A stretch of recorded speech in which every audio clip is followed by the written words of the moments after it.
Helmi, Bu. Helmi berulang. Pengen Bu. Helmi, Helmi untuk memimpin kita dalam berdoa. Baik, sebelum kita belajar dan kita berdoa.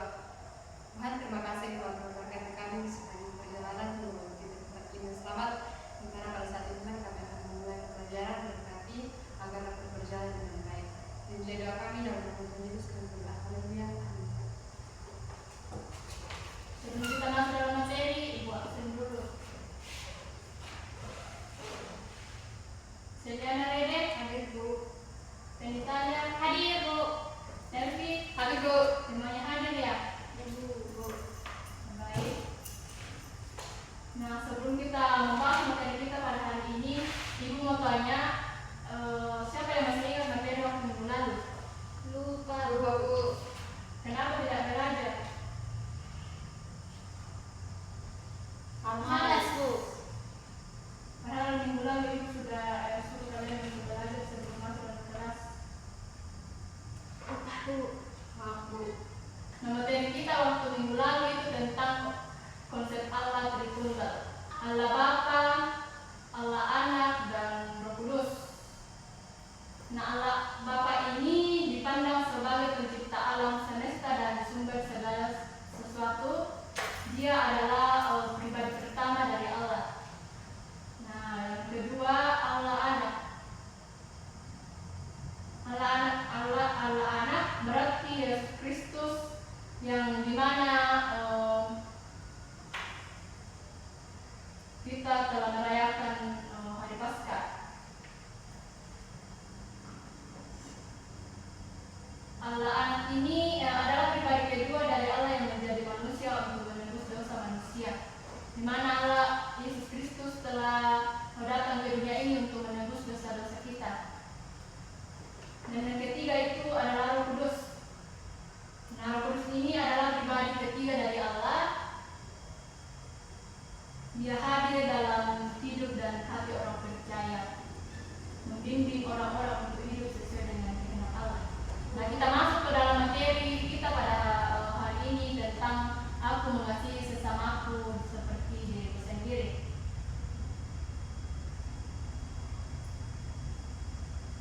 Nah, mengasihi sesama seperti mengasihi diri sendiri itu adalah ajaran pendidikan agama Kristen yang mengajarkan agar manusia memperlakukan orang lain dengan kasih yang sama seperti yang mereka inginkan untuk diri mereka sendiri. Nah, prinsip ini terdapat dalam Alkitab khususnya pada Imamat 19 ayat yang ke-18 yang menyatakan agar tidak menuntut balas atau menyimpan dendam. Jadi anak-anak, dari ayat ini firman Tuhan mengajarkan kita untuk saling mengasihi dan tidak mendendam.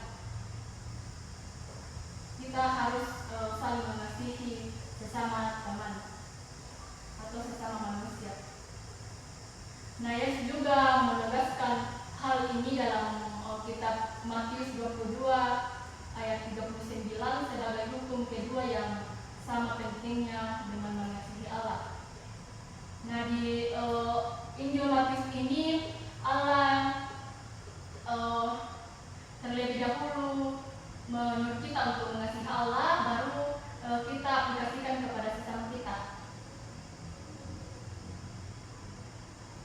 Nah, makna dari ajaran ini adalah agar setiap orang memiliki empati, pengertian, dan perhatian terhadap kebutuhan serta perasaan orang lain. Nah, sebagai umat ciptaan Allah, kita diajarkan untuk menghargai perasaan orang lain. Nah, mengasihi sesama bukan hanya berbuat baik, tetapi juga menghindari kebencian dan balas dendam.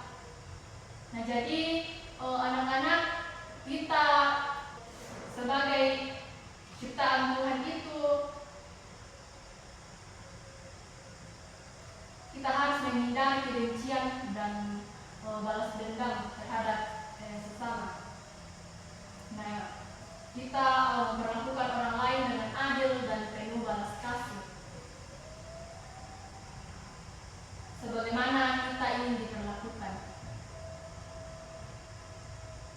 Nah di gambar ini apa yang Tuhan mau sampaikan?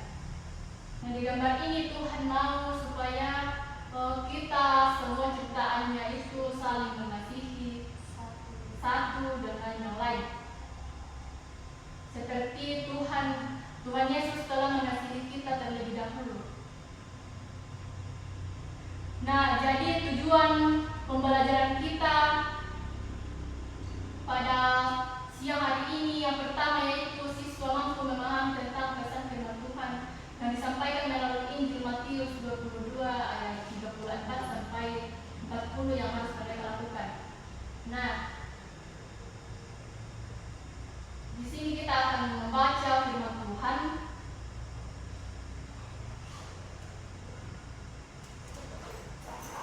Lalu memahami apa yang Tuhan sampaikan di ayat itu. Nah, yang kedua, siswa menuliskan arti mengasihi sesama seperti mengasihi diri sendiri.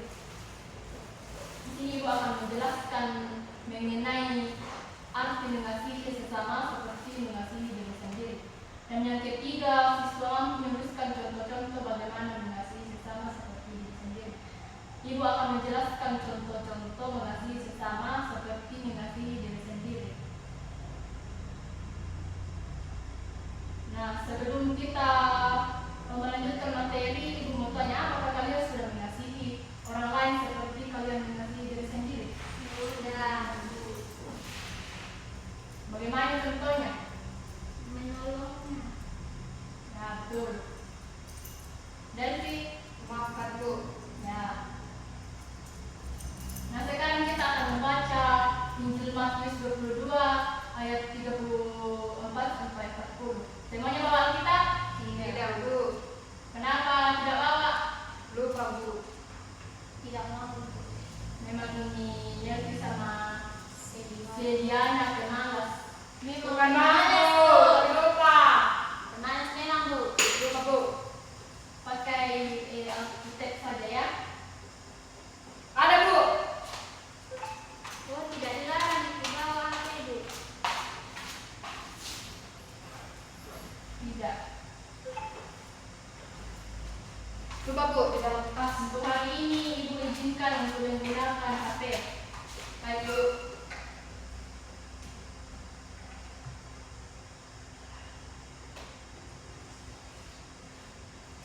Matius berapa Bu? Matius 22.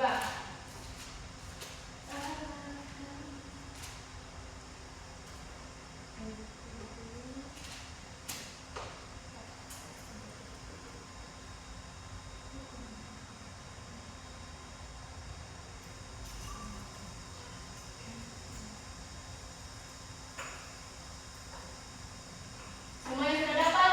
Sudah, Bu. Yang kita baca secara bersama-sama ya. Matius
dengan kata-kata di mana kita harus tunjukkan dalam tindakan nyata yang dilandasi dengan hati yang tulus. Misalnya memberikan bantuan atau pertolongan kepada orang lain. Jangan dilakukan dengan berpura-pura atau untuk mendapatkan imbalan, tetapi lakukanlah dengan ikhlas tanpa mengharapkan sesuatu. Nah, jadi penjelasan ini menyuruh kita untuk, nah kalau misalnya kita menolong orang lain, kita menolong orang lain itu dengan ikhlas tanpa mengharapkan sesuatu. Nah, selanjutnya yaitu kasih kepada sesama manusia. Nah, kasih kepada sesama manusia ini adalah wujud kasih kalian kepada Allah. Tuhan Yesus mengajarkan bahwa kalian harus mengasihi Allah dengan segenap hati, segenap jiwa, dan dengan segenap akal budi. Artinya kalian harus mengasihi secara total dan bukan setengah-setengah atau pilih-pilih. Orang yang membenci atau membenci kalian pun haruslah dikasihi. Seperti pembacaan kita tadi bahwa kasihilah sesama manusia. Nah, jadi kalau ada orang yang tidak suka sama kita, kita jangan membenci mereka, tapi kasihilah mereka. Baik, Bu. Nah, mengapa kita harus mengasihi? Karena Tuhan sudah lebih dulu mengasihi Kita benar. Nah, sangat jelas bahwa kasih kepada sesama adalah perintah Yesus.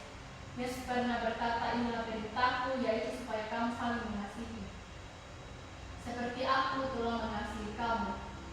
Yesus telah memberikan teladan mengasihi dengan mengorbankan nyawanya. Ia rela berkorban untuk menebus dosa-dosa umat manusia, termasuk berkorban untuk kalian.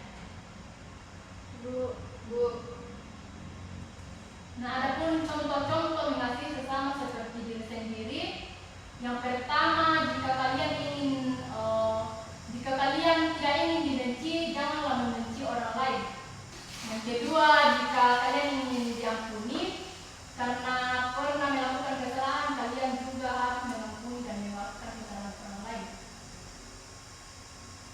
Jika kalian tidak ingin dijahati oleh seseorang, jangan melakukan kejahatan.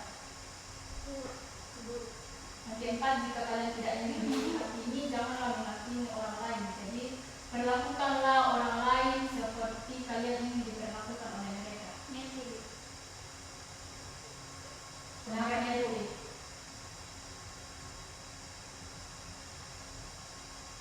Nah, sebelum kita mengakhiri pembelajaran kita pada siang hari ini, ada yang mau bertanya? Ya, Bu. Tapi tunggu dulu. Jika tidak ada yang mau bertanya, Ada, Bu, saya bertanya.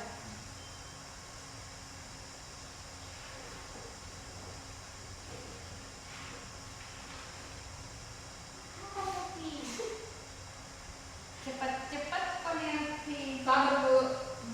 Sabar ya, guys. Ini mau pulang. Saya mau bertanya, Bu. Jika kita menerima kekurangan atau contohnya kita seperti